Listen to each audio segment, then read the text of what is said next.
Today we're taking a look at these NCAAB matches, which are happening on Thursday, November 10, 2022, and giving you match breakdowns, betting tips and predictions in general on these games. Welcome back to High Stakes, let's get straight into it. Also, don't forget to subscribe and push that notification bell to get notified as soon as we release these sport prediction videos. And if you would like more betting tips and predictions, then check out our Patreon in the link down below. Our new Patreon is a way for us to help you improve your chances of making more money. Multiple plans are available for each and every one of you. By becoming a member of the High Stakes Patreon, you will have access to our best team picks, total picks, parlay picks and much more. Stop wasting hours of your time searching for bad betting predictions that ends up costing you a lot of time and money. Join the High Stakes Patreon now and get the best betting picks. Santa Clara vs Georgia Southern. Both Georgia Southern and Santa Clara lost a lot of offensive firepower from the previous season.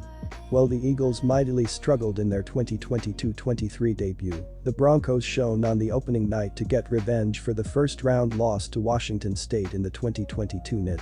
The Georgia Southern Eagles do not have a lot of offensive output as they scored 48 points in their opening game, while Podziemski scored 30 points by himself.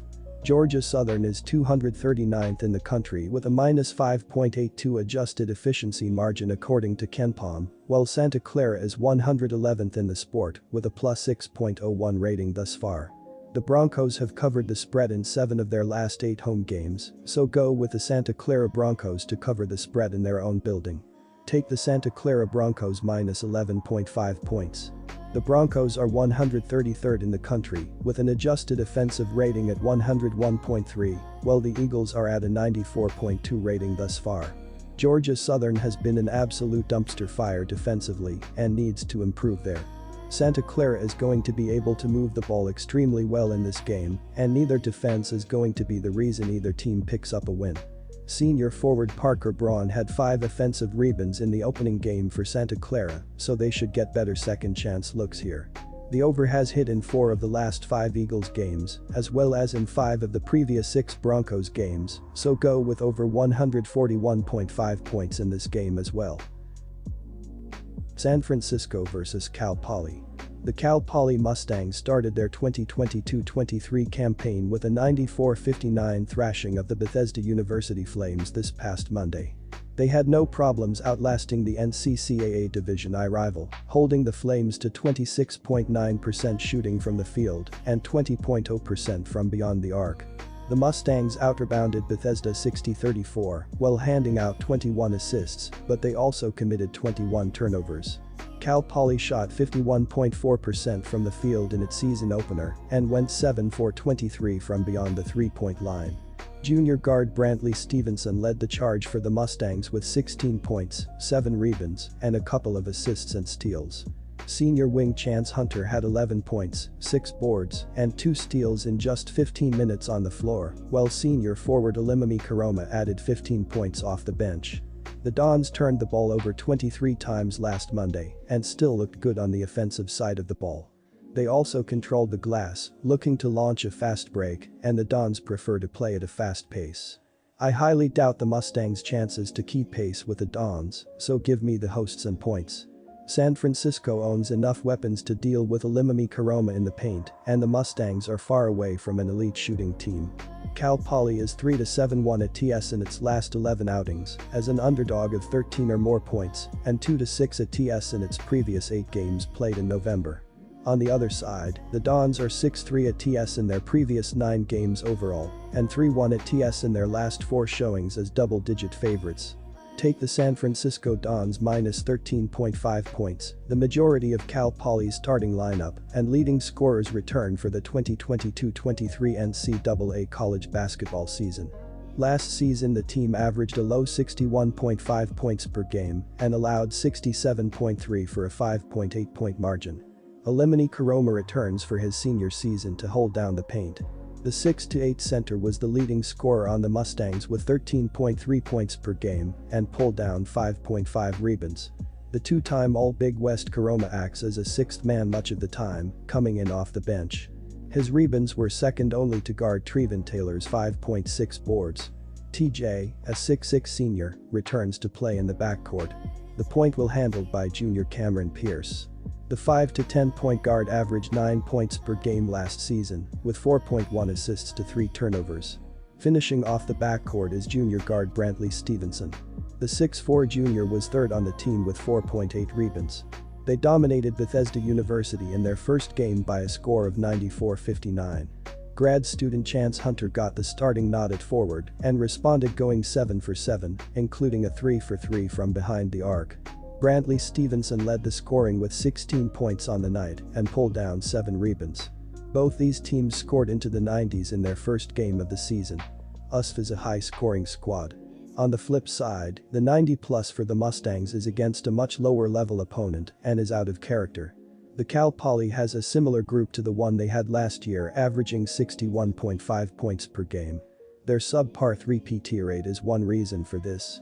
Look for San Francisco to keep scoring in high numbers and for Cal Poly to lag behind but get their total into the mid-60s. That will put this game over the 139.5 point total. Loyola Marymount Lions vs UC Riverside Highlanders. Last year, the Lions had an 11-18 record and a 3-12 conference record. They are hoping that their win against Life Pacific College can be a stepping stone for greater things to come. Damien Douglas was the third leading scorer on the team last season, and they will have to replace the production by the leaders Eli Scott and Joe Quintana. Graham added 13 rebounds to go with his 14 points for a double-double. Jalen Anderson leads the team in assists with 8, while Lawrence made 4 of his 5 3-point attempts. It is still early in the season to tell if Loyola Marymount has a different identity this year, but a win is a win. As a team, they shot 50% from the floor and 36.1% from 3. Their free throw percentage could use a little work with a 71.4% make rate, but they had 60 rebounds, which ranks 4th in all of college basketball. Defensively, the Lions were able to hold their opponent to a 29.8% field goal percentage, ranking 34 in the league. They were also able to hold their opponent to 21.2% from 3 and managed 7 steals overall. Cam Shelton, Anderson, and Lamage Lewis were able to force 2 steals each in the win. Douglas is the only player on the injury report for the Lions, and he is questionable for Thursday's game with an ankle injury. I believe the domination that Loyola Marymount put up against their opponent in their previous game has skewed the spread slightly. The Highlanders were the better team last year, and their loss against Colorado says more than Loyola Marymount's win against Life Pacific College. Although they lost by 16 points, the Highlanders only made 4 of 21 shots from 3. If they made just a few more, we could have had a close game on our hands. UC Riverside is 7-1 at TS in their last 8 games, following an ATS loss, and 6-1 at TS in their last 7 against a team with a winning percentage more than .600. Meanwhile, the Lions are 1-5 at TS in their last 6 games following a straight-up win. Furthermore, the underdog is 4-1 Austrian shillings in the last 5 meetings. Take the Riverside Highlanders plus 4.5 points. The UC Riverside Highlanders are on an uphill battle after losing to Colorado by a score of 82-66.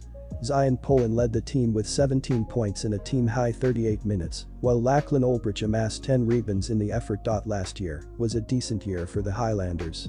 Head coach Mikey Magpayo is the first Asian American to lead a Division I program and earned the highest seed in team history in 2021 and earned a 16-12 overall record last year with a 9-6 record in their conference.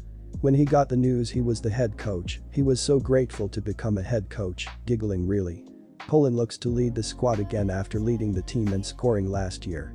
However, they will need a boost in production from their new teammates, as 3 of their top 4 scorers last season have departed the program.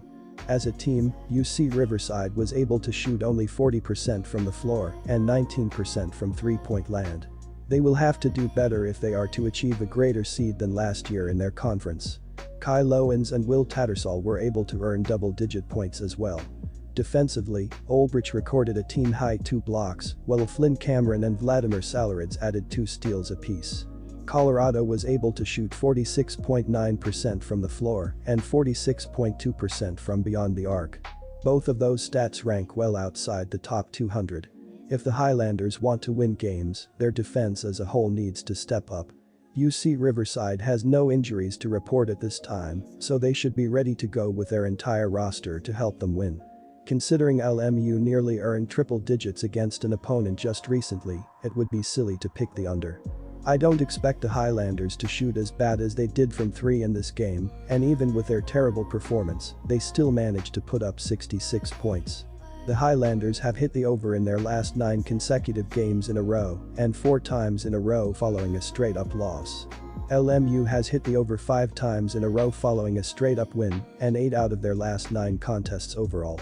Take the over 138.5 points.